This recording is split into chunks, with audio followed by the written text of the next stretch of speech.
Hello sa inyong lahat. Ako si May. Masaya akong muling makasama kayo. Kamakailan, nabasa ko ang isang artikulo ng patutuong batay sa karanasan na may pamagat na napakawalang katwiran ang pagpapasikat. At marami akong natutunan mula rito. Ang bida sa kwento ay isang leader ng iglesia.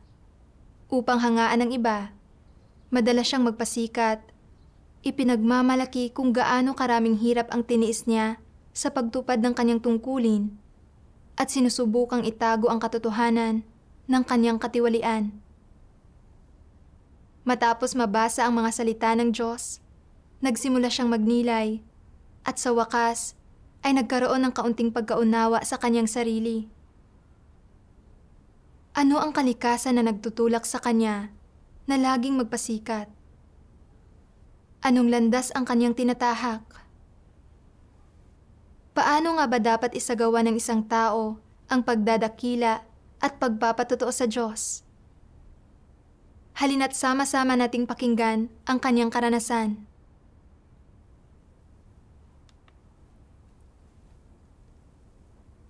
Noong Hunyo 2020, tinanggap ko ang gawain ng makapangyarihang Diyos sa mga huling araw.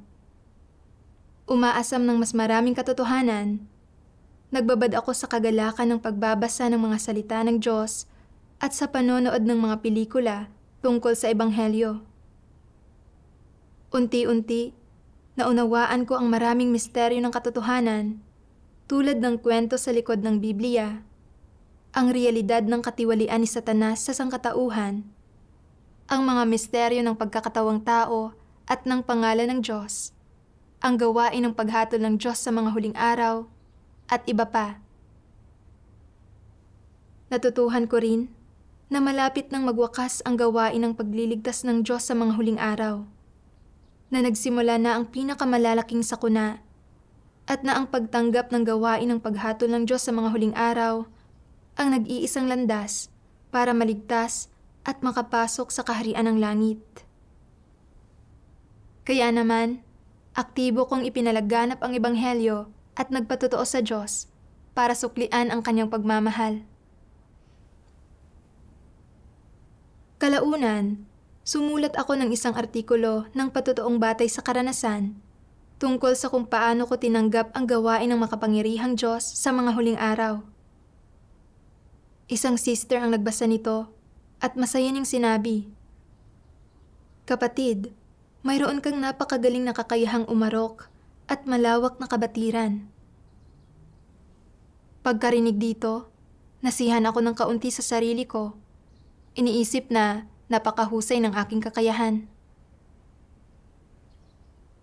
Pagkalipas ng ilang buwan, naging leader ako ng grupo at naging responsable sa pagdidilig sa isang grupo ng mga kapatid. Sa bawat pagtitipon, pagkatapos kong magbahagi, sinasabi ng lahat ng mga kapatid na magaling ang kakayahan kong umarok, na lubos na nakapagbibigay liwanag ang pagbabahagi ko, at na pagkatapos marinig ang pagbabahagi ko, naunawaan na nila ang ilang issue na dati ay malabo sa kanila. Naisip ko, kailan ko lang tinanggap ang gawain ng Diyos at kaya ko na agad magdilig sa ibang baguhan. Dagdag pa rito, ay nakatanggap din ako ng papuri mula sa mga kapatid. Mukhang mas magaling ako kaysa sa iba. Pagkatapos, para bigyan ng mataas na pagpapahalaga at kilalanin ng mas marami pang mga kapatid, mas pinagbutihan ko ang pagtatrabaho kaysa dati. Maaga akong naghahanda bago ang bawat pagtitipon. Hinahanap ang mga salita ng Diyos at ang mga pelikula na nauugnay sa paksa ng pagtitipon. Sa tuwing may nakikita akong liwanag mula sa pagbabahaginan sa isang pelikula, isusulat ko iyon at ibabahagi sa pagtitipon ang tungkol doon. Naisip ko, kung magkakamit ng higit pa ang mga kapatid mula sa mga pagbabahagi ko, siguradong lalo nila akong hahangaan at titingalain. Hindi nagtagal, pinili ako ng mga kapatid bilang leader ng iglesia. Naisip ko, Talaga ngang mas magaling ako kaysa sa iba. Kung hindi, ay bakit ako pipiliin ng lahat? Hangang-hanga talaga ako sa sarili ko. Kalaunan, narinig ko sa ilang kapatid na naging negatibo sila dahil naiinggit sila sa akin. Bukod sa hindi ako nalungkot nang marinig ito, masayang-masaya pa ako dahil pinatutunayan nito na talagang napakahusay ng kakayahan kong umarok. Kapag nagtatanong ang mga baguhang na diligan ko dati tungkol sa ginagawa kong tungkulin, may pagmamalaki kong sinasabing, "Leader na ako ng iglesia ngayon." Gusto kong malaman nilang hindi na ako isang ordinaryong leader lang ng grupo at hindi na nila ako dapat itrato bilang isang ordinaryong kapatid. Noong panahon ko bilang isang leader ng iglesia, naging mas abala ako kaysa dati. Araw-araw, marami akong binabasang mga salita ng Diyos at pinanonood ng mga pelikula tungkol sa Ebanghelyo upang masangkapan ang sarili ko. Dahil sa mga pagtitipon at sa pagsagot ng mga tanong mula sa mga baguhan, madalas akong hindi makakain o makapagpahinga sa oras. Medyo nagrereklamo ako sa loob-loob ko. Pero dahil alam kong tungkulin ko ito, ipinagpatuloy ko pa rin ito. Sa mga pagtitipon, madalas kong ibahagi sa mga kapatid kung paano ako nagdusa at nagsangkap ng katotohanan sa aking sarili at kung paano ko ginugol ang aking sarili para sa Diyos. Binanggit ko ang araw-araw na pagiging abala sa pagganap ng aking tungkulin, kung paanong madalas akong hindi makakain sa tamang oras, at iba pa. Gayunpaman, hindi ko kailanman binanggit ang mga reklamo ko. Pagkatapos marinig ang lahat ng ito, humanga talaga sa akin ang mga kapatid. Pinuri nila ako sa pagbabalikat ng pasanin sa aking tungkulin at sa pagkakamit ng mga bagay-bagay na hindi nila nagawa at nagpahayag sila na gusto nilang matuto mula sa akin. Masayang-masaya ako nang marinig ito. Pagkatapos, lagi na akong nagbabahagi ng gayon sa mga pagtitipon. Ayokong isipin ng mga kapatid na hindi ko kayang tiisin ang pagdurusa. Kung maiisip nila iyon, wala nang sino mang rerespeto pa sa akin. Unti-unti, nagsimulang umasa sa akin ang mga kapatid. At anumang mga paghihirap o problema ang makaharap nila sa kanilang mga tungkulin, halos hindi na sila kailanman umasa sa Diyos at naghanap ng mga katotohanang prinsipyo, at sa halip ay pinili nilang humingi ng tulong sa akin. Isang beses, dahil matagal akong tumutok sa aking computer at telepono, namula, nangati at nanakit ang aking mga mata.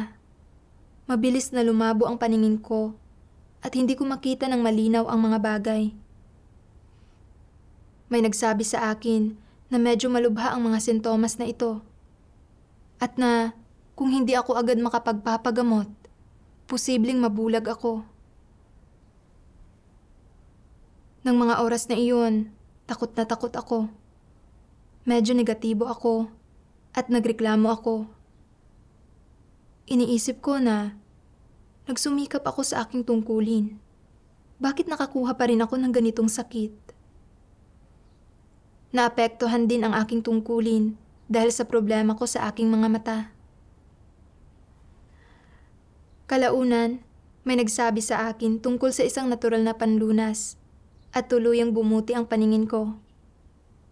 Gayunpaman, sa mga pagtitipon, ikinukwento ko lang ang magagandang bagay tungkol sa akin. Binibigyang diin ko na gaano man kaabala ang aking tungkulin at gaano mang pagdurusa ang idinulot ng problema ko sa mga mata. Hindi ako sumuko sa aking tungkulin. Sinabi ko pa na isa itong pagsubok mula sa Diyos at na kailangan kong manindigan sa aking patotoo. Pero pagdating sa aking mga kahinaan, mga pag-aalala at mga takot, at ang mga maling pagkaunawa at mga reklamo ko tungkol sa Diyos, wala akong sinabi. Ayokong malaman ng mga kapatid na may mga kahinaan din ako. Pagkatapos nilang marinig ang pagbabahagi ko, humanga at tiningala ako ng lahat ng mga kapatid. Sinasabi nilang napakaganda ng karanasan ko. Sinabi rin ng ilang kapatid, tunay na may tayog ang kapatid na ito. Naharap siya sa isang gayong kalubhang sakit, pero hindi siya naging negatibo at nagawa pa rin ipagpatuloy ang paggampan sa kanyang tungkulin. Kung ako iyon, baka hindi ko nagawa ang gayon. Tuwang-tuwa ako pagkatapos marinig ang mga salitang ito. At hindi ko napigilang isipin na kahit na bata pa ako at baguhan pa lang, mas magaling ang kakayahan ko kaysa sa ibang mga kapatid at mas matyaga akong hinahanap ang katotohanan kaysa sa kanila. Ngunit pagkatapos ng pagtitipon na iyon, nakaramdam ako ng kakaiba at hindi maipaliwanag na takot. Katulad na lang noong nakagawa ako ng mali noong bata pa ako. At alam kong didisiplinahin ako ng aking mga magulang. Ni hindi ako makakain ng kahit ano at balisang-balisa ako. Hindi ko maiwasang pagnilayan ang aking sarili. Naisip ko na, hindi ba akma ang pagbabahaging ginawa ko sa pagtitipon?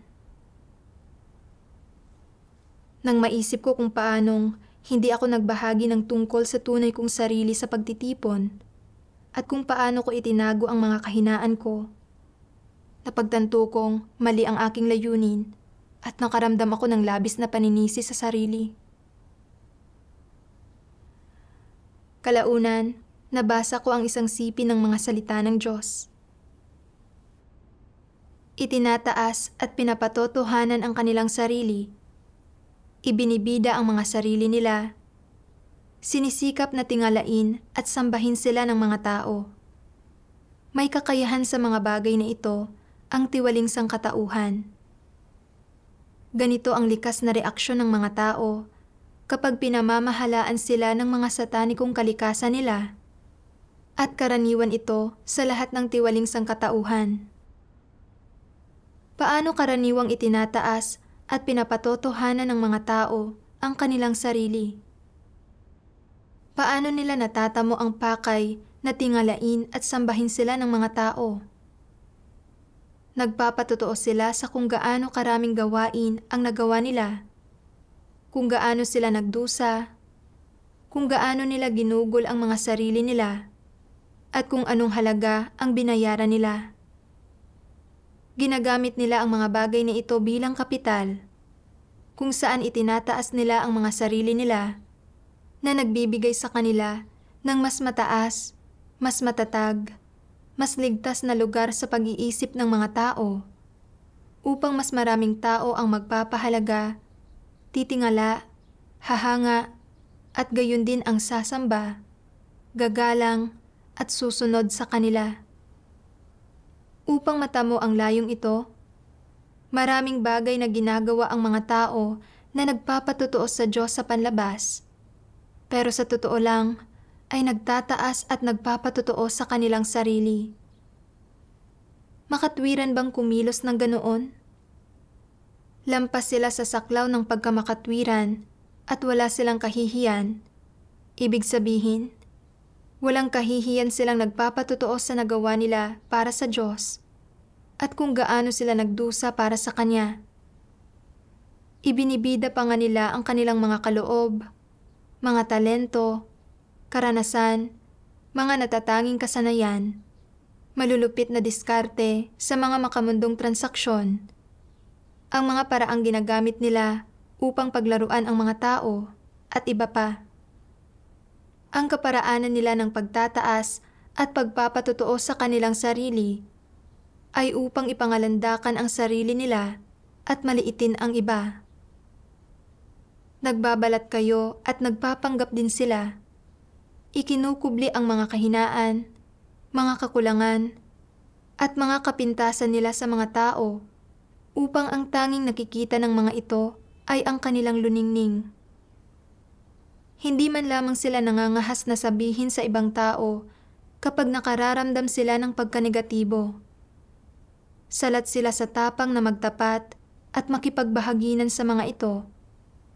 At kapag may ginawa silang anumang mali, ginagawa nila ang lahat-lahat upang ikubli at pagtakpan ito. Hindi nila kailanman binabanggit ang pinsalang na idulot nila sa gawain ng iglesia sa takbo ng paggawa ng tungkulin nila. Kapag may nagawa silang maliit na ambag o natamong ilang maliit na tagumpay, gayunman, mabilis sila sa pagpapakitang gilas nito.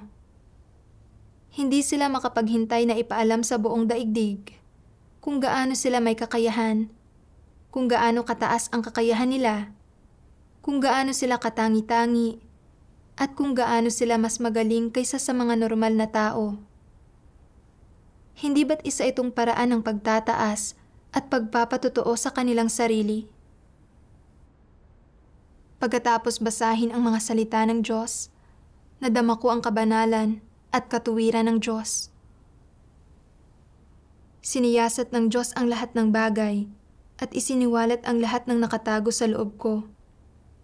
Isiniwalat ng Diyos na ang mga tao ay may mga tiwaling disposisyon.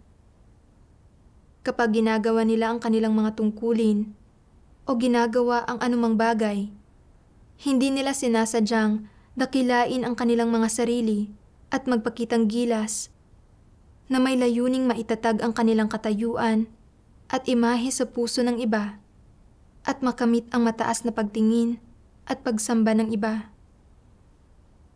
Ang lahat ng ito ay nangyayari sa ilalim ng kontrol ng kanilang tiwaling satanikong kalikasan. Napagtanto ko na lagi akong nagkukwento sa harap ng mga kapatid tungkol sa kung gaano kalaking pagdurusa ang tiniis ko sa aking tungkulin. Naglalayong ipakita sa lahat na kaya kong magtiis at magbayad ng halaga at natapat ako sa Diyos. Ginagamit ito para makamit ang papuri at respeto ng lahat. Sa mga pagtitipon, ang ikinukwento ko lang ay ang mabubuting bagay tungkol sa akin. Ibinabahagi kung paano ako umasa sa Diyos at nanindigan sa aking patotoo habang may sakit. At gusto kong ipangalandakan sa lahat na mas mataas ang tayog ko kaysa sa iba. Gayunpaman, pagdating sa mga katiwalian at mga kahinaan na naibunyag ko noong may sakit ako, itinikom ko ang aking bibig. Natatakot ako na kung malaman ng mga kapatid ang tunay kong tayog, na hindi na nila ako irerespeto o sasambahin.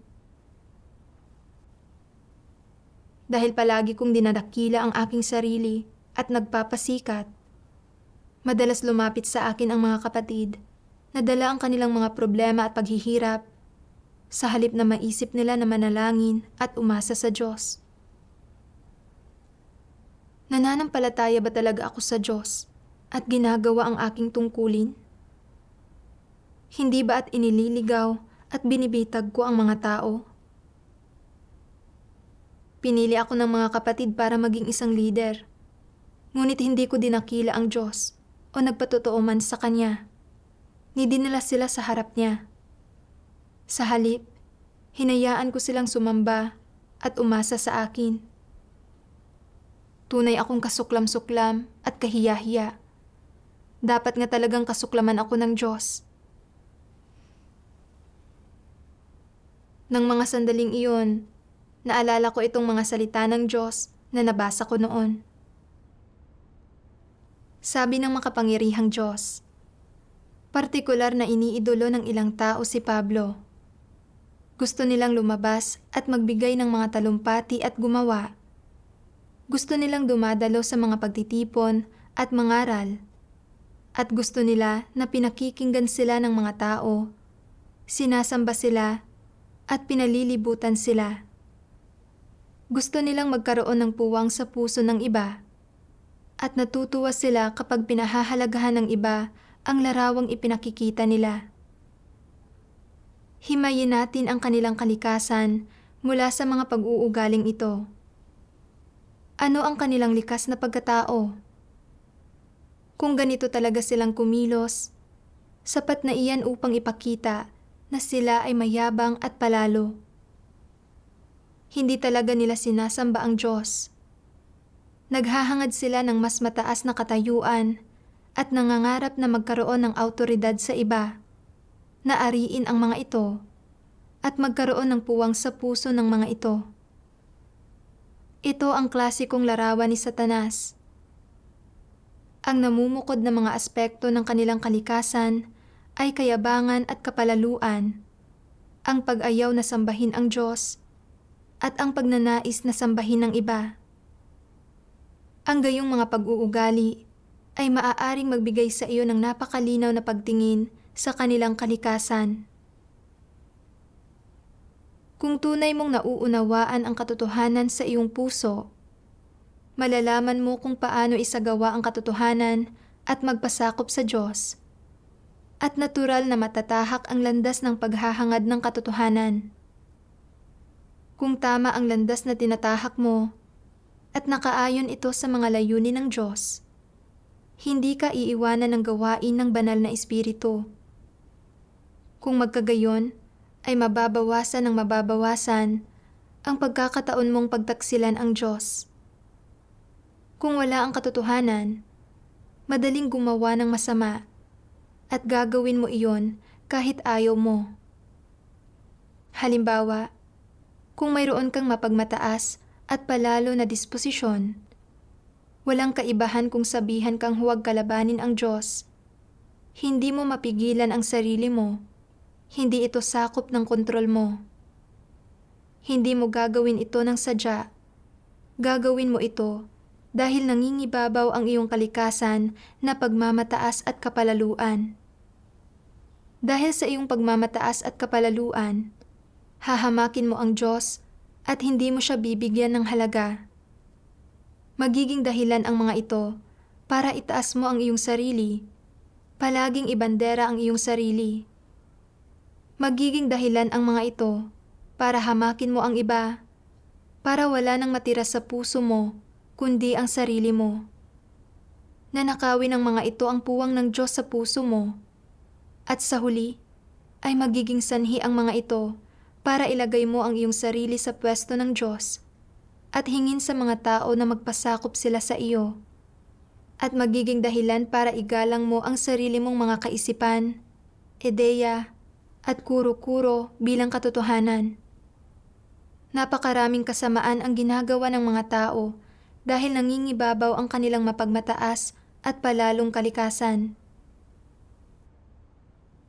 Mula sa mga salita ng Diyos, napagtanto ko na palagi kong dinadakila at ibinabandera ang aking sarili na ang pangunahing dahilan ay ang mapagmataas kong kalikasan.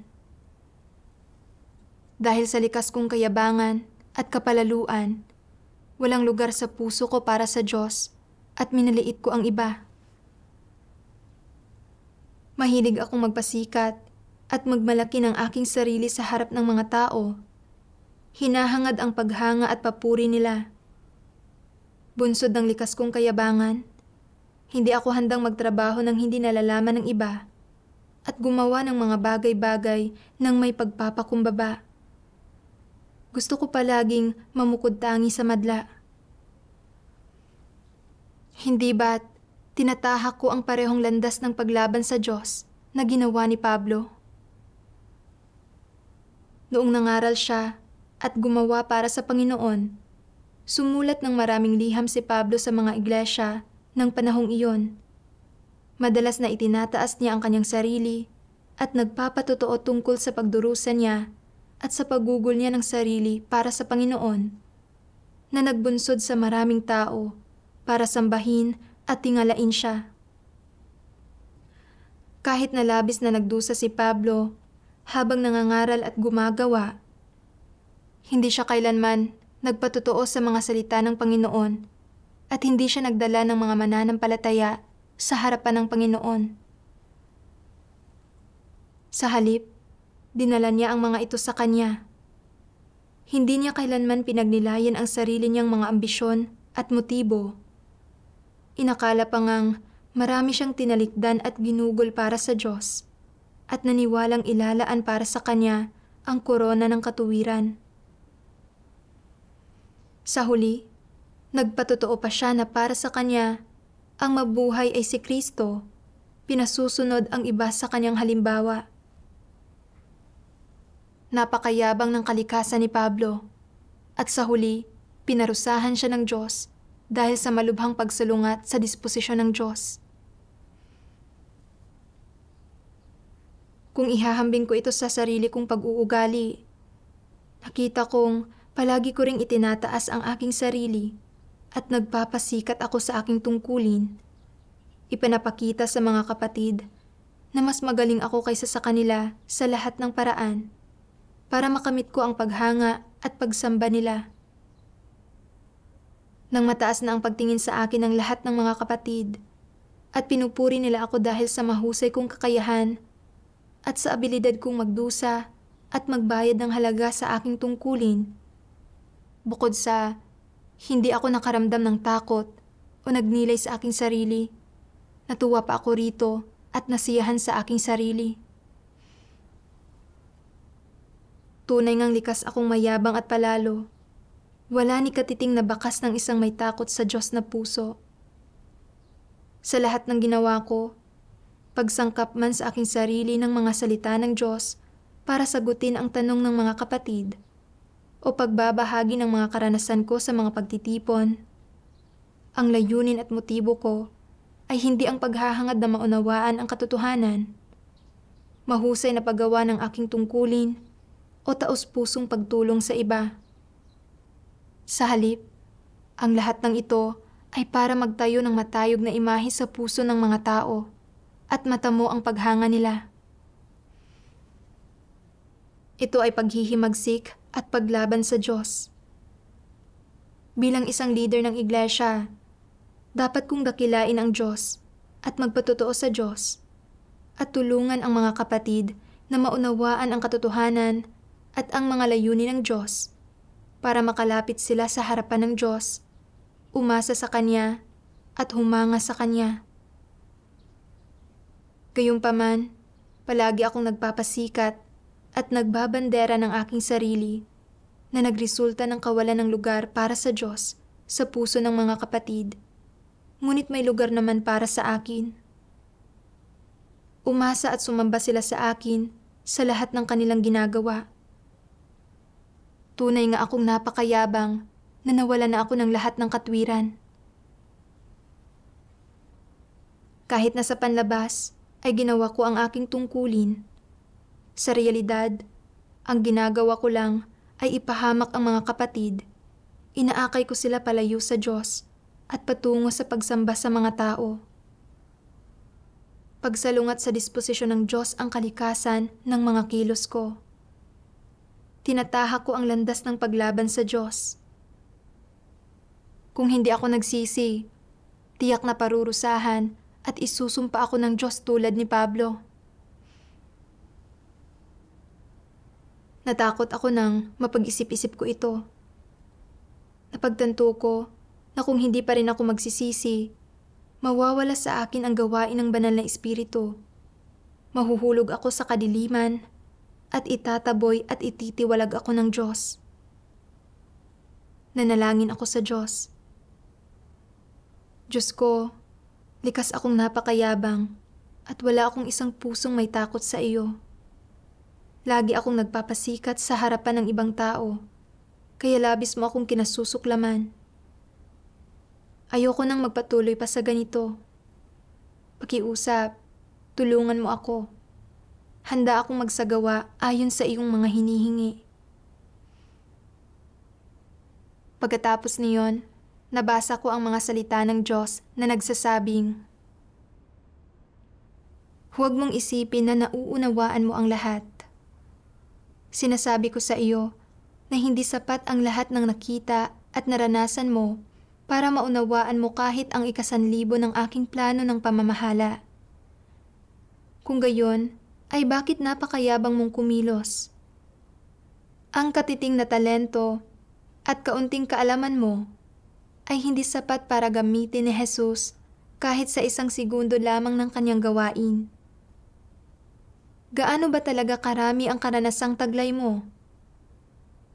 ang nakita mo at lahat ng narinig mo sa buong buhay mo. At ang naisip mo ay maliit kaysa sa gawaing ginagawa ko sa isang saglit.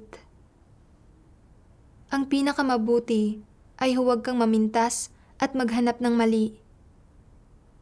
Maaari kang magmayabang hanggat gusto mo. Ngunit isa ka lamang nilikha na ni hindi man lang kapantay ng isang langgam. Lahat ng laman ng iyong tiyan ay mas kakaunti kaysa sa laman ng tiyan ng isang langgam. Huwag mong isipin na, komo nagkaroon ka na ng kaunting karanasan at nauna ka, may karapatan ka ng magkukumpas at magmayabang.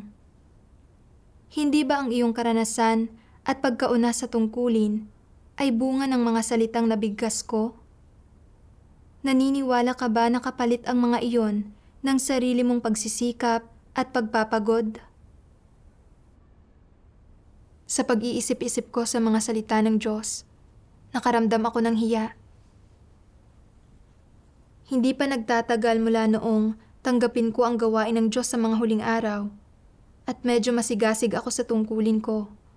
Naunawaan ko ang ilang mga salita at mga doktrina at nagkaroon ako ng ilang resulta sa aking gawain. Kaya naman, itinuring kong sarili kong tayog ang mga bagay na ito. Nag-aakalang mas magaling ako kaysa sa iba at nauunawaan ko ang katotohanan kaysa sa kanila. Madalas ko pa nga itong gamiting kapital para magpasikat at magawang pataasin ang tingin sa akin ng iba. Tunay ngang napakayabang ko at wala akong pagkakilala sa sarili. Kaya lang ako nakapagbahagi ng kaunting pagkaunawa sa mga pagtitipon, nakasagot ng ilang tanong mula sa mga kapatid, at naggamit ng kaunting resulta sa aking gawain, ay lahat dahil sa mga salitang ipinahayag ng Diyos na nagpaunawa sa akin ng ilang katotohanan.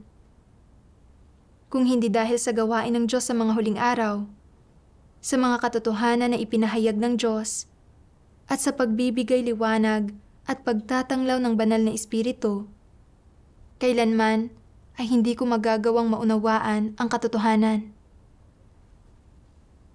Tungkol man ito sa gawain ng Diyos o sa sarili kong tiwaling disposisyon, hindi ko nagawang makita ang alinman sa mga ito. Walang kahit na ano sa akin ang karapat-dapat ipagmalaki. Gayunpaman, hindi ako naging mapagpasalamat sa pagdidilig at pagtustos ng Diyos. Sa halip, ay ikinabit ko ang lahat ng papuri sa aking sarili at ginamit itong kapital para magpasikat at magawang pataasin ang tingin sa akin ng iba. Tunay akong mayabang, mangmang, walang hiya, at walang katwiran. Labis ang pasasalamat ko sa Diyos sa pagtulong sa akin na makilala ang sarili kong katiwalian at ginusto kong magbago. Kaya, nagpatuloy ako sa paghahanap sa katotohanan. Iniisip na, paano ko lulutasin ang tiwali kong disposisyon at hihinto sa pagdakila sa aking sarili at sa pagpapasikat? Paano ako dapat magsagawa para makadakila at makapagpatotoo sa Diyos? Kalaunan, nabasa ko ang ilan sa mga salita ng Diyos. Kapag nagpapatotoo para sa Diyos, dapat pangunahin kang magsalita tungkol sa kung paano hinahatulan at kinakastigo ng Diyos ang mga tao at kung anong mga pagsubok ang ginagamit niya para pinuhin ang mga tao at baguhin ang kanilang mga disposisyon. Dapat din kayong magsalita tungkol sa kung gaano ng katiwalian ang naibunyag sa inyong karanasan, kung gaano na kayo nagdusa, kung gaano karaming bagay ang ginawa ninyo upang labanan ang Diyos, at kung paano kayo nalupig kalaunan ng Diyos. Magsalita kung gaano karaming tunay na kaalaman tungkol sa gawain ng Diyos ang mayroon kayo, at kung paano kayo dapat magpatotoo para sa Diyos at suklian siya para sa kanyang pag-ibig. Dapat ninyong lagyan ng diwa ang ganitong uri ng wika habang inilalagay ito sa isang payak na paraan. Huwag pag-usapan ang tungkol sa mga walang kabuluhang teorya. Magsalita kayo ng mas praktikal. Magsalita kayo ng mula sa puso. Ganito ninyo dapat danasin ang mga bagay-bagay. Huwag ninyong sangkapan ang inyong mga sarili ng mga tila malalim at hungkag na teorya para magpakitang gilas. Sa paggawa nito, ay nagmumukha kayong mapagmataas at walang katuturan. Dapat ay magsalita kayo ng higit tungkol sa mga tunay na bagay mula sa aktwal ninyong karanasan at mas magsalita ng mula sa puso. Ito ay pinakakapakipakinabang sa iba at pinakanararapat na makita nila.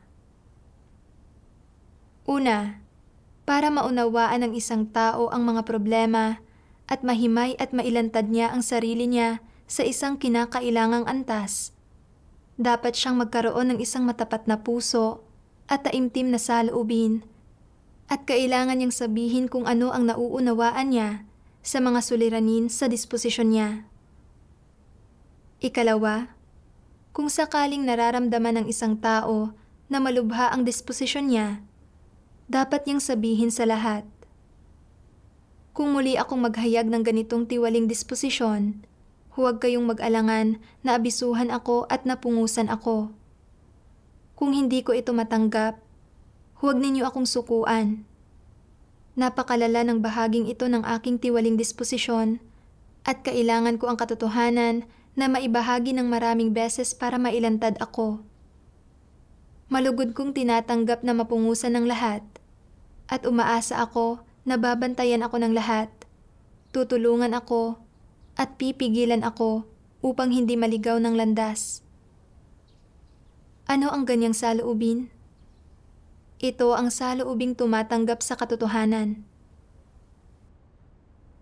Pagkatapos basahin ang mga salita ng Diyos, naunawaan ko na ang pagpapatotoo sa Diyos ay una sa lahat may kaakibat na pagpapatotoo tungkol sa kung paano hinahatulan at sinusubok ng Diyos ang mga tao, kung anong mga tiwaling disposisyon ang ibinubunyag ng isang tao sa kanyang mga karanasan, anong mga kahinaan at mga kakulangan ang napapansin ng isang tao sa kanyang sarili, anong tunay na pagkaunawa mayroon ang isang tao tungkol sa gawain ng Diyos at sa kanyang mga salita, at anong pagkaunawa at personal na karanasan mayroon ang isang tao sa matuwid na disposisyon ng Diyos. Ang pagbabahagi sa lahat ng mga ito ay nangangahulugan ng tunay na pagpapatotoo sa Diyos.